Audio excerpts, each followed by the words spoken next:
je vais à présent passer la parole à Olivier Perroux. Olivier Perroux, dont la contribution à ce livre a été inestimable. Il a écrit la préface et a transformé mon manuscrit en un véritable livre. Pour la plupart, vous le connaissez, tous les politiciens ont déjà entendu les coups de gueule d'Olivier. Je rigole. Ancien conseiller municipal maire de Vernier, avec qui j'ai siégé de 2015 à 2020, il est intéressant de noter qu'avec Olivier, pendant des années, nous n'avons échangé que des sourires ou des regards, des courts échanges. Lui à gauche de l'hémicycle, moi à droite, souvent en désaccord politique. Pourtant, il nous a fallu que quelques échanges. Au-delà de tout cela, pour nous comprendre, unir nos forces et créer. Cher Olivier, encore merci à toi. Vida, pour moi, ça a d'abord été la sœur de. Et lorsque je l'ai rencontrée au conseil municipal, elle vous l'a dit en 2015, elle était dans les bancs opposés. J'étais chez les gentils, elle était chez les affreux. Et il y avait quelque chose parce qu'on m'avait dit, mais elle a un parcours assez étonnant. Et je me suis toujours, par ma formation d'historien, je me suis toujours intéressé, j'ai toujours voulu savoir quel était ce parcours. Donc je lui ai souvent posé la question, j'ai jamais eu de réponse. Et le 5 janvier 2023, je vous mets la date, parce qu'on reste historien, elle me dit, alors écoute, j'ai fait un manuscrit, est-ce que tu es d'accord de le lire?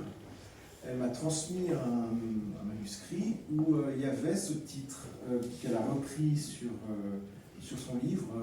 Moi, j'ai vu le chiffre 6. Je pense que beaucoup ont vu le chiffre 6. J'ai été amateur des bandes dessinées. Il y a une bande dessinée qui s'appelle 13. Il y a toute une histoire de complot avec des gens qui se tatouent le chiffre romain. Je me suis dit, tiens, c'est le numéro 6. J'ai commencé la lecture le lendemain. Fin d'après-midi, je me suis dit, tiens, je vais juste regarder ce que c'est. Et je ne me suis pas arrêté avant 2h du matin. J'avais lu l'entier du livre. Alors, je suis passé par l'étape du plan de pommes de terre, du site d'orientation, enfin des choses qui ne sont pas extraordinaires, mais plus vous avancez dans cette lecture, plus ça vous ouvre un monde qui est surréaliste. Et je vais d'abord vous dire pourquoi est-ce que ce livre, pour un historien, il est captivant.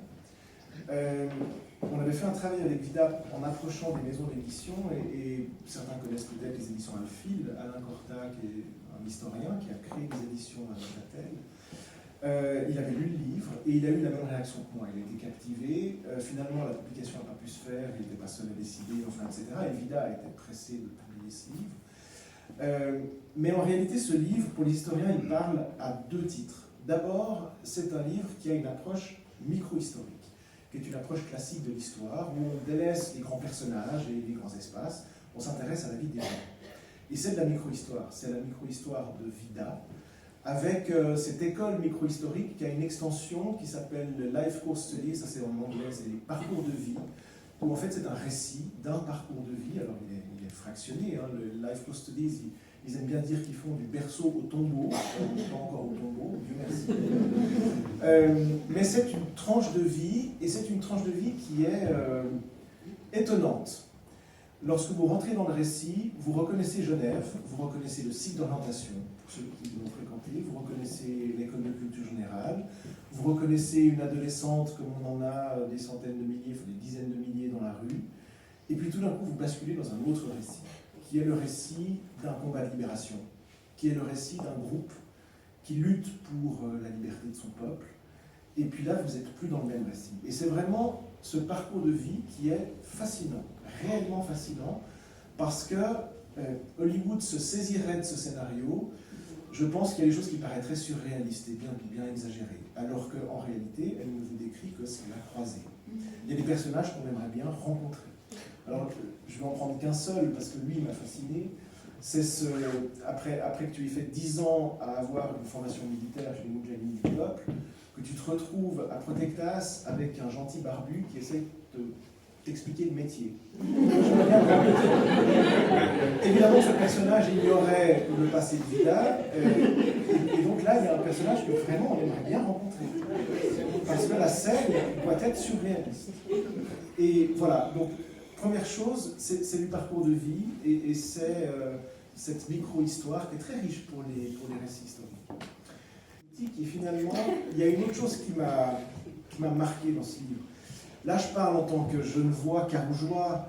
Les plus gros déplacements que j'ai faits dans ma vie, c'est de déménager de Bernay à Vernier. Et l'Occident s'en prend quand même bien dans la figure avec ce récit. L'Occident, en 1945, a quand même construit une logique internationale, des institutions internationales, en mettant en avant ses valeurs. Et l'Occident ne cesse de dire qu'elle est porteuse de valeurs, qu'elle défend. Lorsque Vida a fait son livre et qu'elle était pressée de publier, moi j'étais plutôt en train de la ralentir pour lui dire mais attends un éditeur, attends d'avoir quelqu'un qui puisse faire le métier de distribuer le livre. Elle m'a dit non, il y a une actualité, c'est l'Iran, ça bouge en Iran, il y a eu des manifestations qu'on espère vont finalement porter des graines positives à l'avenir, mais elle était dans cette actualité-là. Moi, quand j'ai lu ce livre, j'étais dans une autre actualité qui était en relation avec ses valeurs occidentales. Il faut reconnaître qu'aujourd'hui, il y a une autre actualité qui a commencé il y a une année.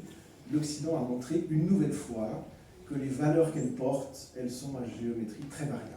Et je dois dire que ce qui apparaît dans ce livre, en sous-main sur l'histoire de ce mouvement des Moudjahidines du peuple, c'est que l'Occident a bien retourné sa veste. Et je dois dire qu'il y a un parallèle avec ce qui se passe aujourd'hui dans le monde, avec cet Occident qui essaie de donner des leçons en se comportant de manière extrêmement négative et très mal par rapport à ses propres valeurs, ça rend interrogatif. Mais il y a quand même une bonne conclusion. Je te promets, je m'en tiens à 5 minutes. C'est que finalement, Vida, vous la croisez dans la rue, vous siégez avec elle au conseil municipal de Vernier, vous ignorez complètement ce parcours.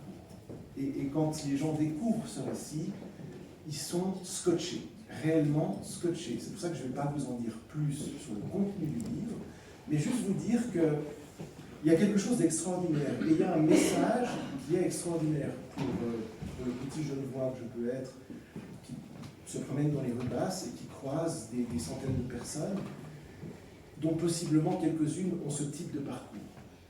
Dans mes activités politiques, j'ai naturalisé, j'ai fait partie de la commission de naturalisation, j'ai croisé des gens qui avaient des parcours extraordinaires. Je me souviens de cet avocat d'un pays du Maghreb, qui était un avocat défenseur des droits de l'homme, qui s'est retrouvé à devoir fuir son pays parce qu'il a simplement défendu les islamistes et qu'il a été considéré à partir de là comme un islamiste. Il a dû fuir son pays. Ça, c'est un exemple où lui-même a traversé des choses, des épreuves qui sont terribles.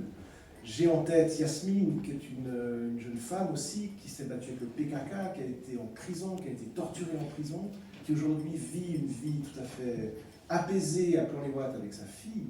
Ce sont des parcours de vie qui sont fascinants.